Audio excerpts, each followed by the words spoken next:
3 দিন মেলার অনুষ্ঠানে কোনো জামাইয়েরই পাত্তা ছিল না। সবাই নিজের নিজের কাজ দেখিয়েছে, কাজে ব্যস্ততা দেখিয়েছিল। কিন্তু মেলা শেষ হতেই 2 জামাই বাড়িতে এসে হাজির। অবশ্য আমাদের মনে হয়েছিল হয়তো খরচার ভয়ে আসেনি, বাট সেটা না, সত্যি ওরা কাজেই ব্যস্ত ছিল। বাড়ি ফিরে ওদের কাজ এবং কথাবার্তা দেখে সেটা বুঝতে পারি, বাট এসেই ওদের বাইনা আজ নাকি পিকনিক করবে।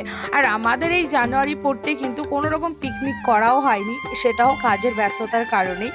তো আজ যেমন কথা তেমনই কাজ শুরু। 2 জামাই মিলে চলে যাই প্রথমে বাজারে বাজার করতে, তারপর এখানে চলে আসে সব রকম বাজারের মেনু। এটা পিকনিক বলাটাও ভুল হবে, কারণ এটা ছিল একটা ট্রিক আমার বোনের তরফ থেকে। ইউটিউবে ফার্স্ট পেমেন্ট পেয়ে কাউকে কোনো রকম খাওয়াইনি, তাই আজকে পুরোপুরি ট্রিকটাই আমার বোন দিচ্ছে। পিকনিক করব ভেবেছিলাম, কিন্তু দেখলাম এইবার হাতছাড়া হয়ে গেলে ট্রিকটা আর হয়তো পাওয়া হবে না, তাই পুরোপুরি বাজারের দায়িত্ব খরচা সবটাই পড়ে আমার বোনের মাথার উপর।